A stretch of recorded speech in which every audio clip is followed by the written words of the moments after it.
More than 500 years ago, the Aztecs, who called themselves the Mexica, said their story began in darkness inside the earth. That place was called Chicomoztoc, the Seven Caves.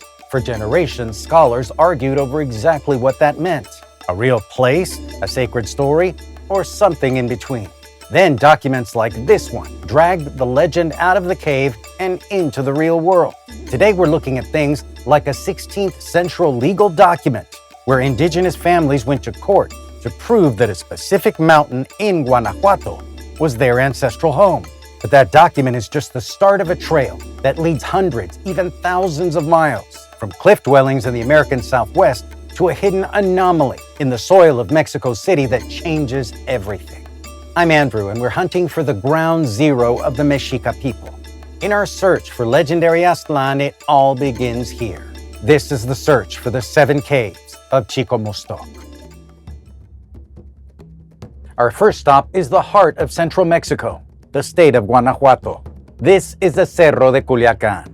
For decades, this was considered the starting point of the migration theory, thanks largely to the work of anthropologists like Paul Kirchhoff. Kirchhoff, a German-born anthropologist who later became Mexican, wasn't just guessing. He was decoding the ancient codices. These were long, folding records made from bark paper, deerskin, and later European paper used by indigenous communities to preserve their history and stories. Unfortunately, most of the codices produced before the arrival of the Spaniards were destroyed as part of their campaign of erasure, making the surviving records some of the closest things we have to indigenous voices telling their own story. Now, specifically, Kirchhoff looked at the Codex Albin and another document called the Map of Sigüenza. Both of these depict the Mexica as starting their journey at a place called Teotihuacán. In the Nahuatl language, it's often translated as the place of the divine twisted hill or the sacred place of the ancestors. And it's generally thought that Culiacán, as in Cerro de Culiacán, is a variation of the name Culhuacán. Now, if you look at this mountain from the right angle, it's said that the Cerro de Culiacán has a distinctive twist or hook to it. Kirchhoff argued that this mirrored the glyph, the picture symbol for Culhuacán, used in codexes like the Boturini Codex, another primary record of the Mexica's migration. Now, to Kirchhoff, this wasn't just a visual match, it was a geographic one. He pointed to 16th century colonial documents, legal land grants archived in the Archivo General de la Nación. In these documents, dated just decades after the conquest, local indigenous communities successfully argued for their land rights by identifying their territory as Culhuacán el Viejo, Old Culhuacán. Now, Culhuacán, if you want to say it in Spanish, matters, because in Mexica migration traditions, Chicomoztoc, the Seven Caves, is often shown as being connected to a place called Culhuacán. So when colonial communities in Guanajuato called their land Old Culhuacán, historians took notice because they were connecting the landscape to one of the most important places tied to the Mexica origin story. Now think about that. Even as their world was being radically changed by the Spanish, members of the indigenous community were testifying in court that this was Old Culhuacán, tying it to one of the most important places of the Mexica migration record. Now, it didn't identify the place as Chicomoztoc, but it is one of the most important pieces of evidences we have tying the ancient myth to a real place. In the migration tradition, though, Chicomoztoc wasn't just a stop on the Mexica migration. It was the place of emergence, the Seven Caves, where the ancestors of the Mexica and other important indigenous groups were said to have emerged from before beginning their journey. So if El Cerro de Culiacán really preserved a memory of this migration, it would need to be a little bit more than a few fissures and cracks in the stone. And it is. It has some very impressive caves. Now, are these caves big enough and numerous enough to imagine the birth of entire communities coming out of them? Now, when we look here for the physical Seven Caves of Chicomoztoc, we also have to look at the people who walked the soil of Guanajuato. Modern geological surveys show this mountain is volcanic and naturally porous, with numerous caves and cavities. So that part is promising.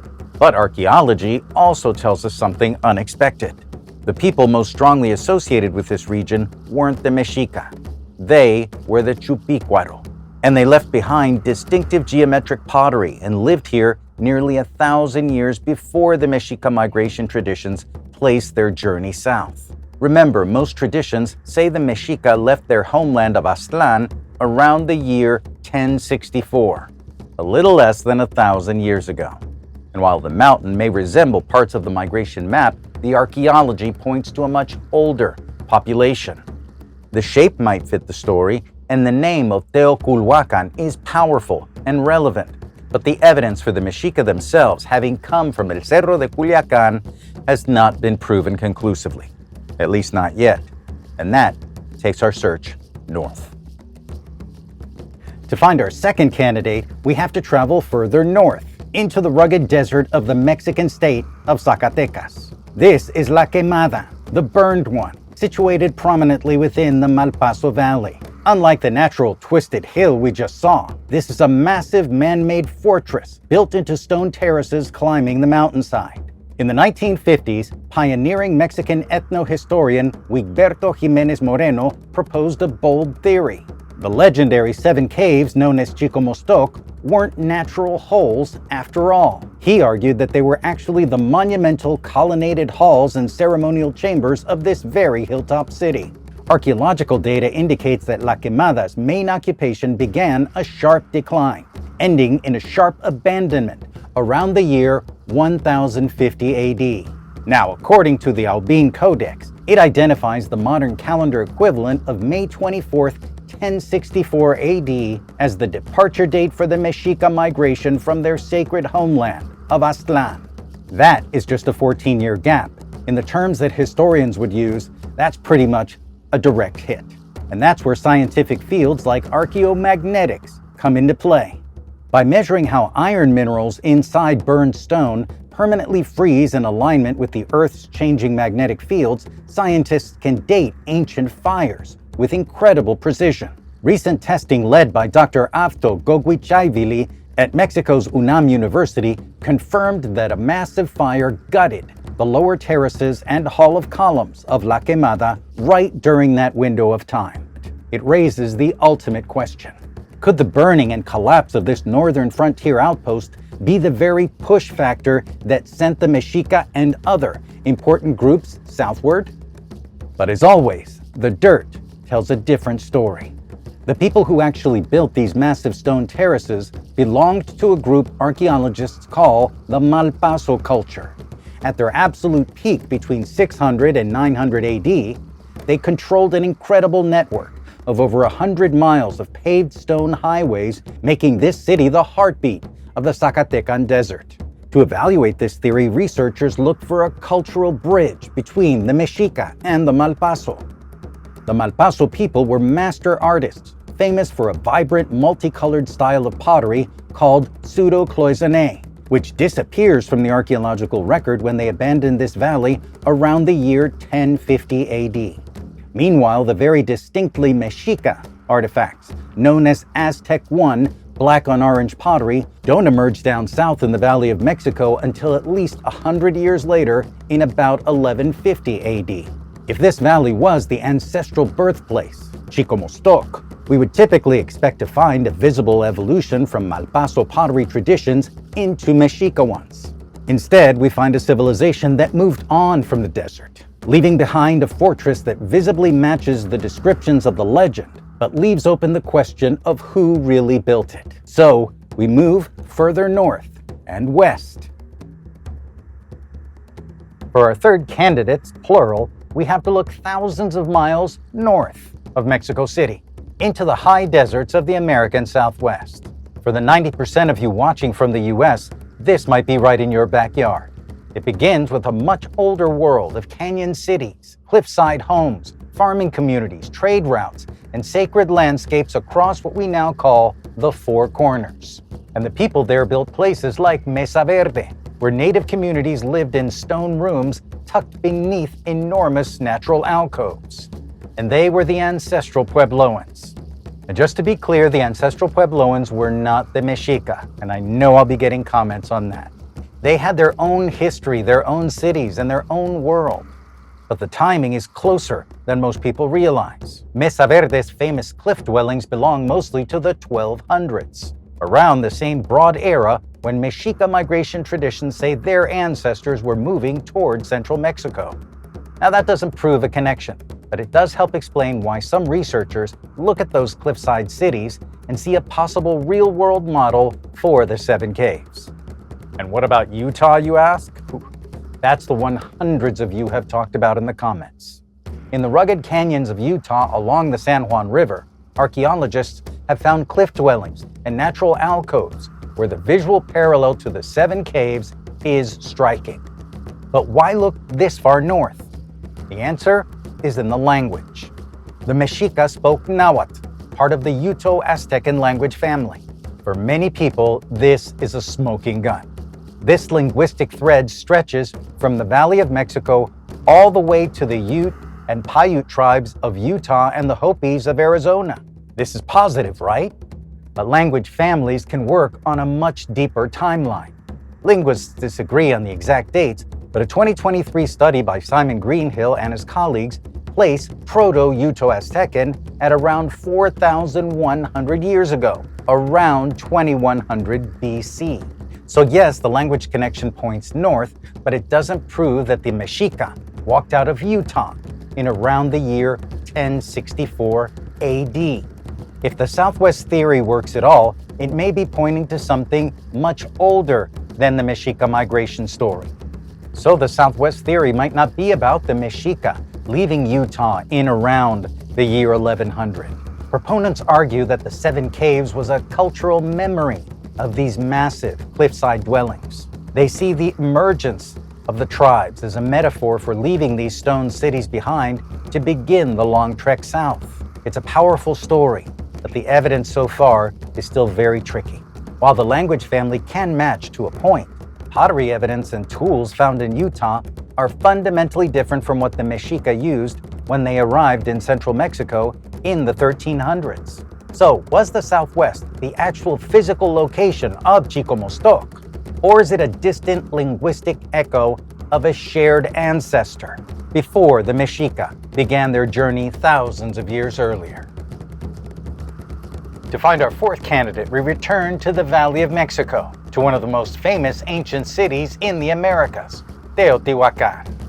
For a long time, people thought the pyramids were the whole story, but in 1971, Mexican archaeologist Ernesto Taboada discovered something hidden directly under the Pyramid of the Sun.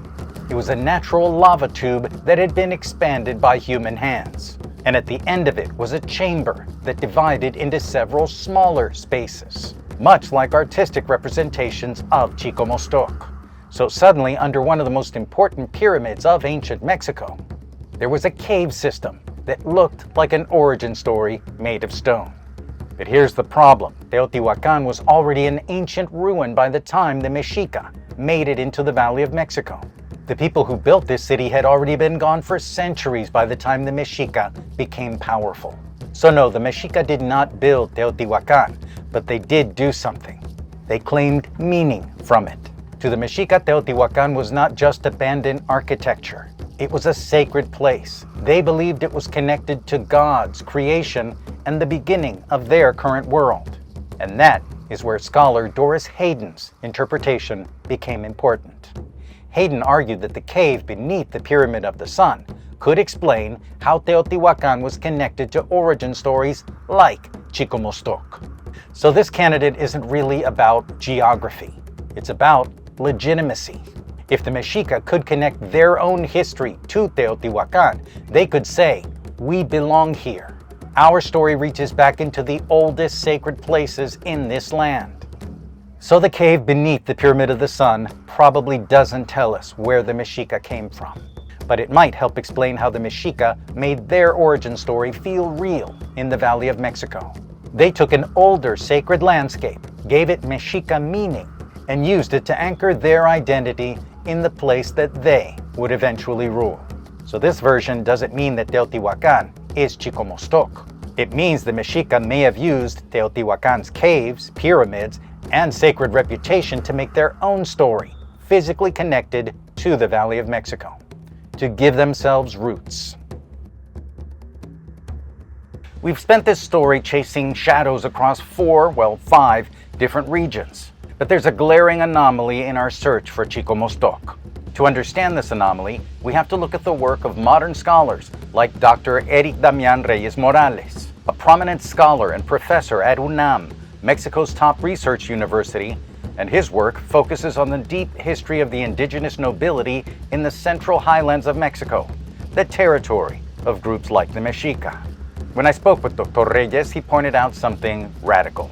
Archaeological excavations, including those led by Constanza Vega Sosa in the 1970s in the area of the Templo Mayor in Mexico City, found a meter-thick layer of compacted mud. And it's not just mud. It's evidence of a massive catastrophic flood that hit the area that we know now as Mexico City in the 11th century, wiping out established settlements and forcing a mass exodus. And then when I asked him about Chicomoztoc, that got a different reaction. This is a really, really good question because we have to understand one thing, that is that myth and history from that people were merged. There were no difference between myth and history. So Chicomoztoc is a mythical place. It could mean that the reborn of all those people who have to move. So there was like a reborn of all them, and they came out from this hill or this mountain. Or it could mean the myth of the origin previous to the flood. Like we don't know. Yeah, exactly. So this was like a vientre, a womb of sort. This is exactly what it is. There's not like a physical place related to Chicomoztoc. It's a myth. It's a representation of a bird. So it's more metaphorical, yet it's still important to their migration story. Yeah, exactly. Yeah, because they begin again. So it was like we don't have history of the people of Aztlán, because they left. They start to write the history with the migration. So it explains how fast they have to move. They leave everything. So their story starts with the migration. So it could mean that they born or reborn in this process. So looking for an actual system of caves, because they're in some of the places that we've looked at, they've had cave systems. So some of the arguments are, well, it's here because there's a cave that is like Chicomoztoc. Or this is not because there's not the presence of Chicomoztoc.